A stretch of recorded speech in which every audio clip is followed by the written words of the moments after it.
नमस्कार दोस्तों, आप सभी का हार्दिक स्वागत है, हार्दिक अभिनंदन है भाई। आज की क्लास में अपन प्रधानमंत्री और मंत्रिपरिषद के ऊपर चर्चा करने वाले हैं।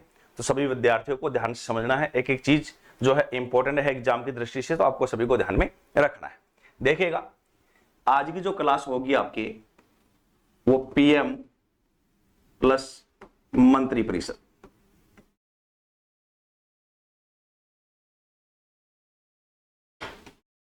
पीएम प्लस मंत्रिपरिषद, ध्यान समझिएगा। प्रधानमंत्री और मंत्रिपरिषद की बात करते हैं, आपके कौन से अनुच्छेद में आएगा? अनुच्छेद 74। कौन से अनुच्छेद में रहेगा? आपके आर्टिकल 74 में। ध्यान समझिएगा। सबसे पहले बात करते हैं अनुच्छेद 74 की।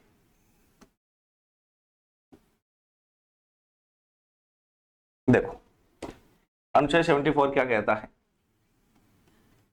राष्ट्रपति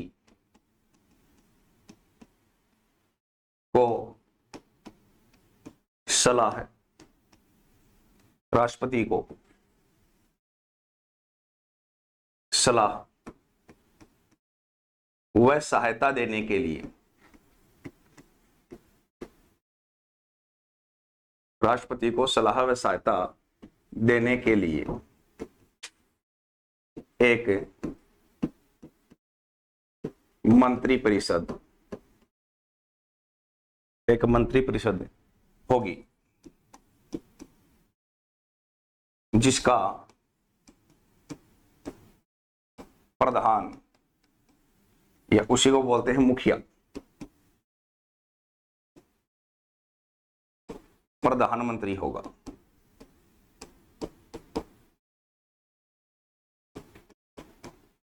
ध्यान रखिएगा, सबसे पहली बात कर रहे हैं प्रधानमंत्री व मंत्रिपरिषद की।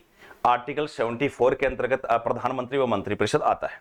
आपने पढ़ा जैसे कि पहले अनुच्छेद जो आपके 52 है उसमें राष्ट्रपति है, 11 ऐड कीजिएगा 63 में उपराष्ट्रपति है, फिर 11 ऐड कीजिएगा 74 में क्या होगा? प्रधानमंत्री होगा। प्रधानमंत्री की बात करते हैं, मंत्रिपरिषद की बात करते हैं, तो आर्टिकल जो है 74 यूज किया जाता है कि राष्ट्रपति को सलाह और सहायता देने के लिए एक क्या होती है?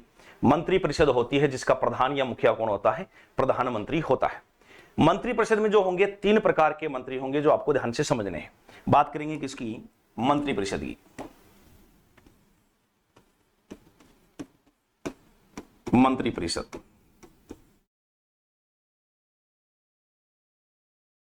मंत्रिपरिषद में 3 प्रकार के मंत्री होते हैं। एक तो रहेगा आपके केंद्रीय मंत्री,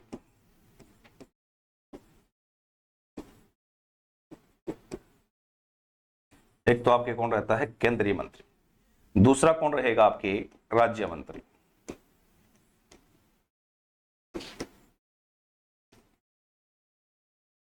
और तीसरे रहते हैं आपके उप मंत्री। ध्यान समझिएगा, केंद्रीय मंत्री जो होता है वो आपके मंत्रिमंडल में शामिल होता है। मंत्रिमंडल में शामिल। राज्य मंत्री जो होगा वो आपके रहेगा स्वतंत्र प्रभार। राज्य मंत्री जो रहेगा वो रहेगा स्वतंत्र प्रभार। और उप मंत्री जो होते हैं वो होते हैं आपके सहायक। यानी बात ये समझने की है, मंत्रिपरिषद। ध्यान समझिएगा, मंत्रिपरिषद के अंदर 3 प्रकार के मंत्री शामिल होते हैं। एक तो जो सेंट्रल मिनिस्टर होते हैं वो आते हैं, जिनमें केंद्रीय मंत्री होते हैं। और ध्यान रखिएगा, केंद्रीय मंत्री जो होते हैं वो मंत्रिमंडल में शामिल होते हैं। एक तो होता है मंत्रिपरिषद और एक होता है मंत्रिमंडल। मंत्रिपरिषद में 3 प्रकार के मंत्री शामिल होते हैं और मंत्रिमंडल में सिर्फ और सिर्फ कौन से मंत्री आएंगे? केंद्रीय मंत्री आएंगे। सबसे महत्वपूर्ण बात है, क्योंकि जितने भी जो महत्वपूर्ण बजट से संबंधित चर्चाएं हैं या किसी भी वित्त विभाग से संबंधित चर्चाएं हैं, जो इंपॉर्टेंट चर्चाएं होती है वो किसके द्वारा की जाती है? मंत्रिमंडल द्वारा ही की जाती है। जैसे राष्ट्रीय आपातकाल लगता है, नेशनल इमरजेंसी लगती है अनुच्छेद 352 में। यानी अगर किसी देश के साथ युद्ध हो गया, युद्ध जैसा माहौल बन गया या सशस्त्र विद्रोह हो गया, पहले इसका नाम आंतरिक अशांति था, जिसका नाम बदलकर 44 कॉन्स्टिट्यूशन अमेंडमेंट 1978 यानी 44वें संविधान संशोधन 1978 द्वारा प्रधानमंत्री मोरारजी देसाई ने आंतरिक अशांति के स्थान पर सशस्त्र विद्रोह शब्द जारी कर दिया। सशस्त्र विद्रोह शब्द बोला जाएगा। सशस्त्र विद्रोह शब्द का मतलब जब तक इंडियन आर्मी मैदान में नहीं उतरती है उसको सशस्त्र विद्रोह नहीं बोला जाएगा। तो आंतरिक अशांति का नाम चेंज किया गया। तो जैसे राष्ट्रीय आपातकाल लगता है तो मंत्रिमंडल की ही सिफारिश लगती है। और ध्यान रखिएगा, हमेशा इस बात को विशेष रूप से ध्यान रखना है, मंत्रिमंडल शब्द का सबसे पहले प्रयोग अनुच्छेद 352 में ही हुआ है। मंत्रिमंडल शब्द का सबसे पहले प्रयोग कहां पे हुआ है? आर्टिकल आपके 352 यानी 352 में, अनुच्छेद 352 में मंत्रिमंडल शब्द का क्या हुआ है? सबसे पहले प्रयोग हुआ है। राज्य मंत्री जो होते हैं वो स्वतंत्र प्रभार होते हैं और उप मंत्री जो होते हैं इनके सहायक होते हैं, इनकी सहायता के लिए होते हैं भाई। तो अनुच्छेद 74 की बात कर रहे हैं, उसको आपको ध्यान से समझना है। अनुच्छेद 74 क्या कहता है कि राष्ट्रपति को सलाह वह सहायता देने के लिए एक क्या होती है?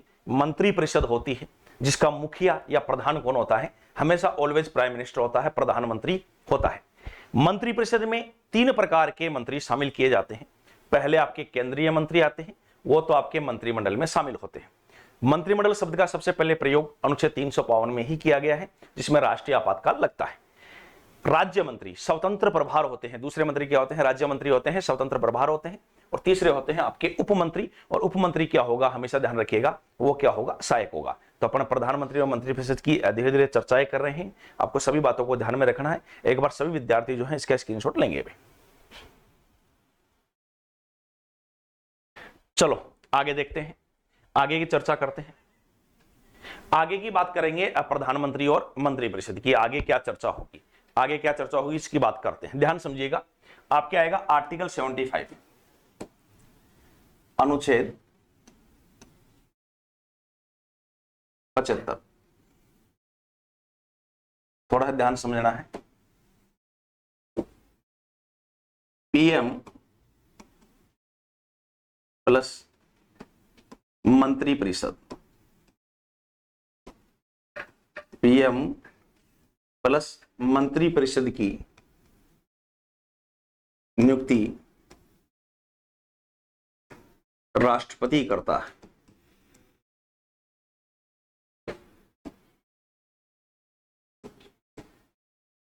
प्रधानमंत्री व मंत्रिपरिषद की नियुक्ति किसके द्वारा की जाती है? तो ध्यान रखिएगा, राष्ट्रपति द्वारा की जाती है। कई बार एग्जाम में पूछता है कि प्राइम मिनिस्टर क्या होता है? नियुक्त होता है?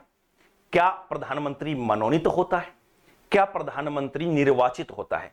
तो ध्यान रखिएगा, प्रधानमंत्री ना तो मनोनीत होता है, ना प्रधानमंत्री जो होता है वो निर्वाचित होता है। प्रधानमंत्री और मंत्रिपरिषद की हमेशा क्या होती है? नियुक्ति होती है। इस बात को ध्यान रखना हमेशा। Prime minister and other minister appointed by president, यानी प्रधानमंत्री और मंत्रिपरिषद की नियुक्ति किसके द्वारा की जाती है? आपके ध्यान रखना, राष्ट्रपति द्वारा की जाती है। जब आपने पावर ऑफ प्रेसिडेंट पढ़ा है, राष्ट्रपति की शक्तियां पढ़ी है जनरल पावर ऑफ प्रेसिडेंट के अंदर, आर्टिकल 75 में प्रधानमंत्री और मंत्रिपरिषद की नियुक्ति कौन करता है? राष्ट्रपति करता है। यह बात आपको विशेष रूप से ध्यान रखनी है। अब पीएम और मंत्रिपरिषद की अन्य जो बातें हैं उसकी चर्चा करते हैं। ध्यान समझिएगा, मैं बात कर रहा हूं पीएम प्लस मंत्रिपरिषद,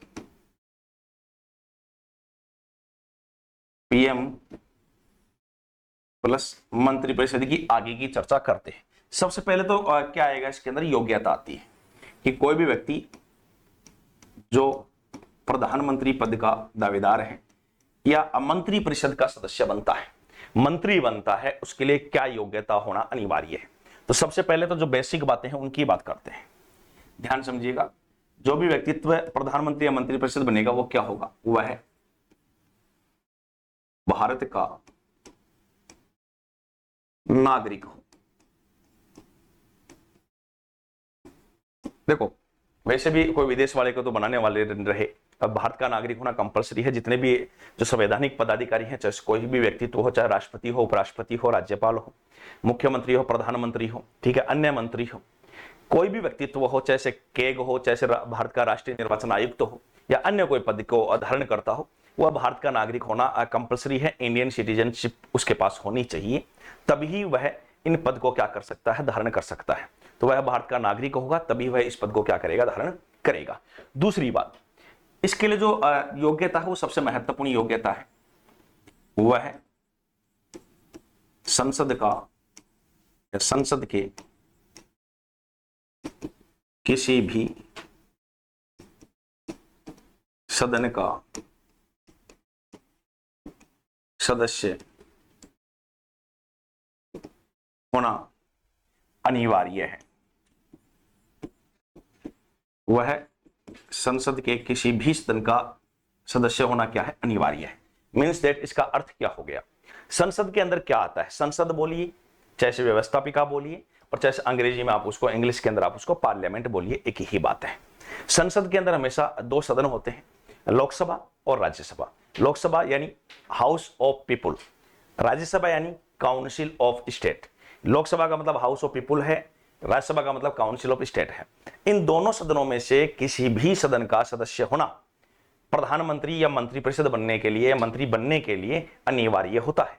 ध्यान रखिएगा, संसद के 3 अंग होते हैं, House of People plus Council of State plus President is equal to Parliament. यानी लोकसभा प्लस राज्यसभा प्लस राष्ट्रपति बराबर क्या होती है, संसद होती है। बिना राष्ट्रपति के संसद कभी भी कंप्लीट नहीं होती है। कई बार सीधा क्वेश्चन पूछ लेता है कि संसद क्या है, तो संसद क्या है, लोकसभा प्लस राज्यसभा प्लस राष्ट्रपति इज इक्वल टू क्या होगा, आपके ध्यान रखिएगा, पार्लियामेंट होगा, संसद होगी। तो संसद के किसी भी सदन का या तो लोकसभा का हो सकता है या राज्यसभा का सदस्य हो सकता है, होना अनिवार्य है, तभी राष्ट्रपति द्वारा उसको मंत्री नियुक्त किया जाएगा। अगर वो सदन का सदस्य नहीं है तो बन तो सकता है लेकिन 6 माह के लिए। मैं नोट डाल के लिख रहा हूं, इस बात को ध्यान रखिएगा, बहुत इंपॉर्टेंट बात है, इस बात के ऊपर फोकस करिएगा। क्या कोई व्यक्ति बिना संसद सदस्य बने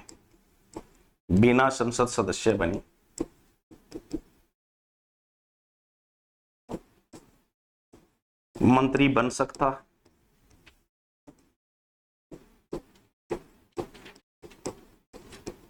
ध्यान रखिएगा, क्या कोई व्यक्ति बिना संसद सदस्य बने मंत्री बन सकता है? तो इसका आंसर होगा जी हां, बिना संसद सदस्य बने भी मंत्री बना जा सकता है। ध्यान समझिएगा,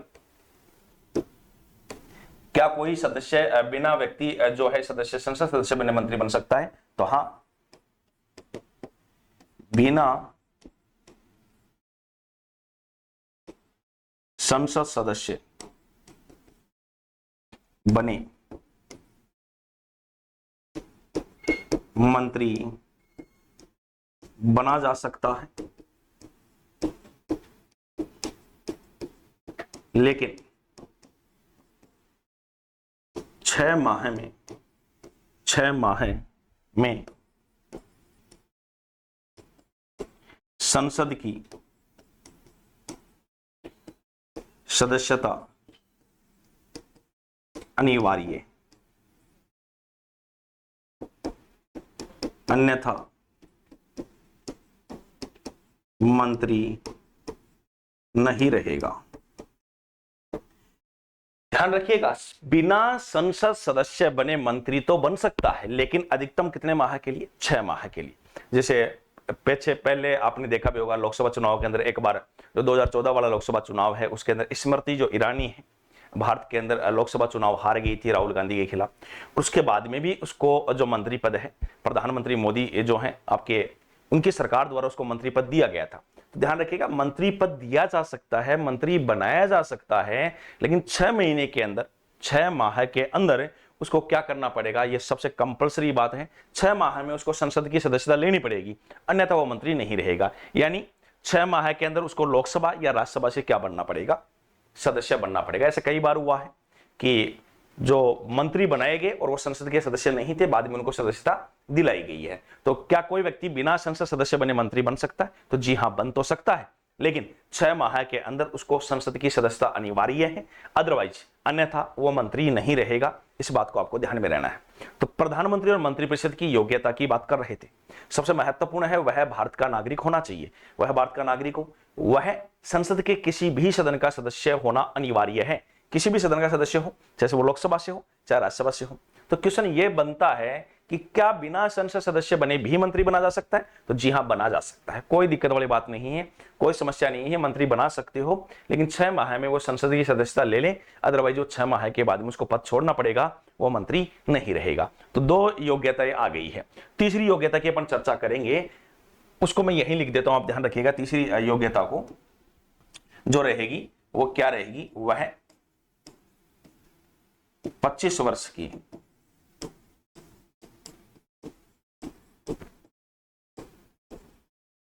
आयु पूर्ण कर चुका हो। सबसे महत्वपूर्ण बात है ये आपको जो ध्यान में रखनी है कि वह 25 वर्ष की आयु पूर्ण कर चुका है। देखो कॉमन सेंस की बात है, संसद का सदस्य होना चाहिए और संसद में 2 सदन है, लोकसभा है और राज्यसभा है। लोकसभा में जो न्यूनतम योग्यता है वो 25 वर्ष है। लोकसभा का सदस्य बनने की न्यूनतम योग्यता क्या है, 25 वर्ष है। राज्यसभा का सदस्य बनने की न्यूनतम योग्यता 30 वर्ष है। अब इन दोनों में कम कौन सी है भाई, लोकसभा का बन गया तो 25 वर्ष, तो न्यूनतम 25 वर्ष प्रधानमंत्री या मंत्री परिषद बनने के लिए योग्यता अनिवार्य है। अगर वह 25 वर्ष की आयु पूर्ण कर चुका हो तो वह आपके क्या बन सकता है, प्रधानमंत्री या मंत्री परिषद बन सकता है। एक और ध्यान रखिएगा, वह किसी लाभ के पद पर कार्यरत ना हो, पागल या दिवालिया ना हो, तो ये तो कॉमन है, सबके लगती है। सबसे महत्वपूर्ण बात तो वो संसद का सदस्य होना चाहिए, नहीं है तो 6 माह में हो जाना चाहिए और 25 वर्ष की आयु पूर्ण कर चुका होना चाहिए। ये आपके प्रधानमंत्री और मंत्री परिषद की क्या आती है, क्वालिफिकेशन आती है, qualification of prime minister and other ministers. ठीक है, काउंसिल ऑफ मिनिस्टर्स बोल सकते हो या फिर आपके अदर मिनिस्टर्स बोल सकते हो। क्लियर है, यहां तक एक बार आप स्क्रीनशॉट लीजिएगा। आगे चर्चा करते हैं दोस्तों, प्रधानमंत्री और मंत्रिपरिषद की बात कर रहे हैं, आगे देखते हैं आगे क्या बातें रहेंगी। तो योग्यता है, तो योग्यता है तो क्या बन जाएगा, प्रधानमंत्री और मंत्रिपरिषद बन सकता है। योग्यता के बाद में क्या बातें आती है उनको देखते हैं। प्रधानमंत्री व मंत्रिपरिषद के लिए क्या चीजें लागू रहेंगी उनकी अपन चर्चा कर लेते हैं। देखिएगा, सबसे पहले बात करते हैं, योग्यता होगी तो योग्यता होने के बाद वो पद को क्या कर लेगा, धारण कर लेगा। भाई पद को धारण करेगा तो योग्यता के बाद में क्या होगी, उसकी हमेशा शपथ होती है। योग्यता के बाद में प्रधानमंत्री की और मंत्रिपरिषद की क्या आती है, शपथ आती है। शपथ कौन दिलाता है, राष्ट्रपति द्वारा।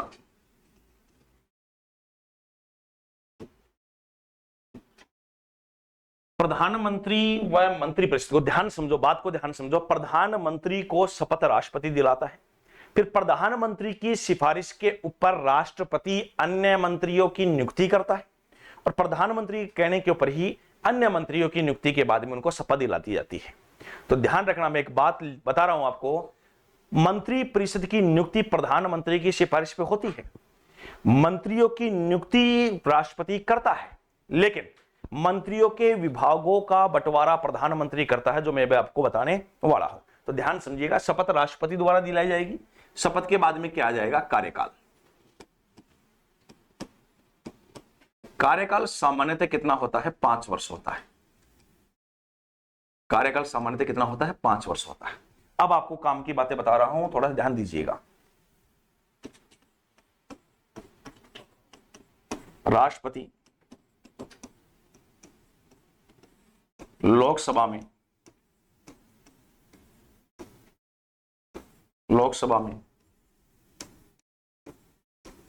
बहुमत दल के नेता को प्रधानमंत्री नियुक्त करता है तथा प्रधानमंत्री की सिफारिश पर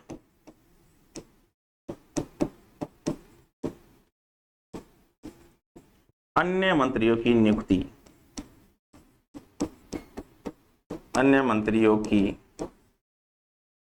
नियुक्ति राष्ट्रपति करता है।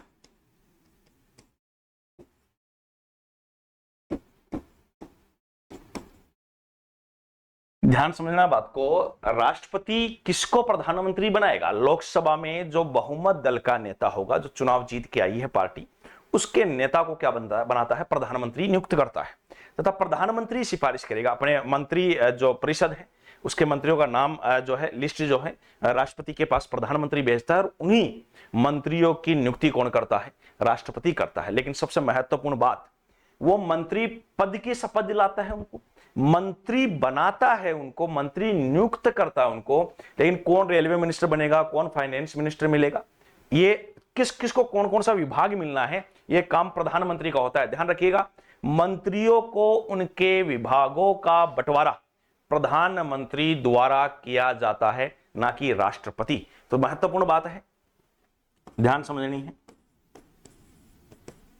मंत्रियों को उनके विभागों का बंटवारा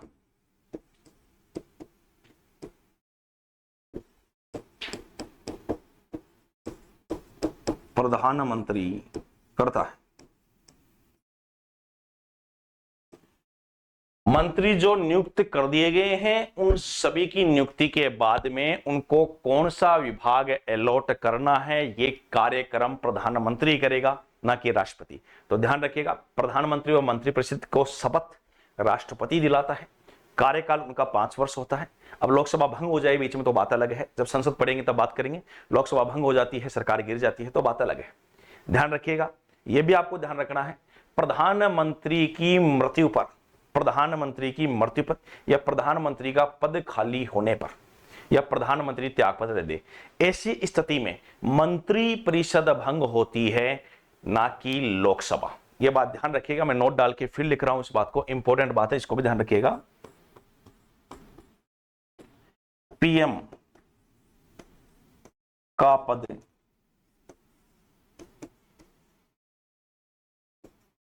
खाली होने पर अर्थात रिक्त होने पर मंत्रिपरिषद भंग होती है, ना कि लोकसभा।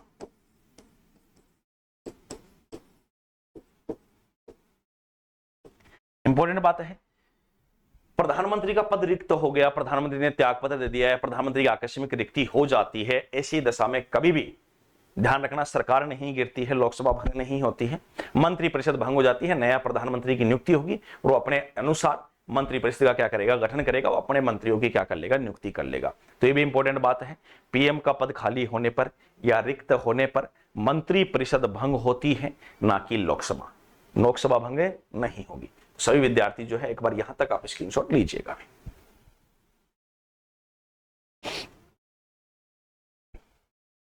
आगे की चर्चा करते हैं प्रधानमंत्री और मंत्रिपरिषद की। देखिएगा,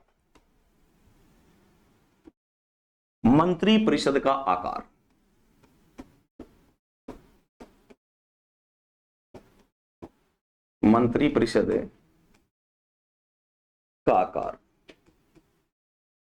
कि मंत्रिपरिषद का आकार कितना होगा, मंत्रिपरिषद का आकार क्या रहेगा। ध्यान रखिएगा, मंत्रिपरिषद का आकार क्या रहेगा, यानी कितने मंत्री अधिकतम बन सकते हैं, उसके ऊपर चर्चा करने वाले। मंत्रिपरिषद का आकार जो है, लोकसभा सदस्यों के 15% से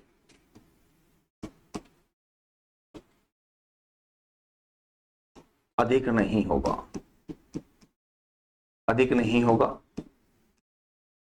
जिसमें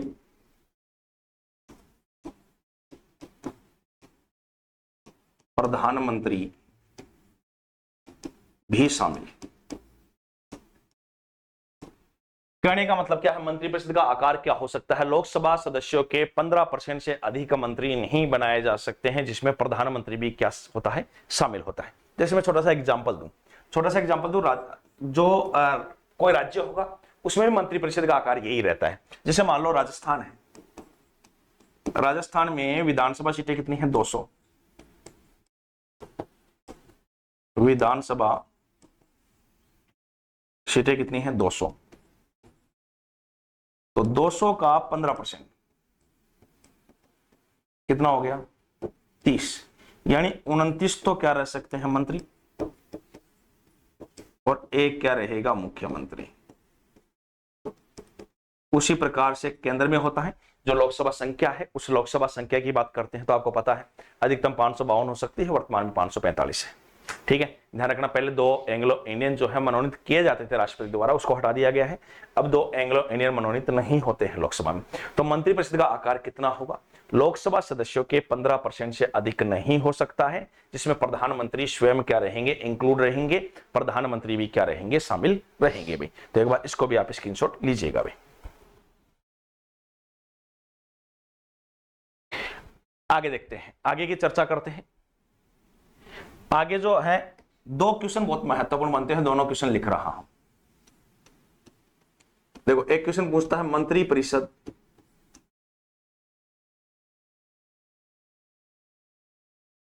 सामूहिक रूप से उत्तरदायी है, सामूहिक रूप से उत्तरदायी। और एक क्वेश्चन पूछ लेता आपको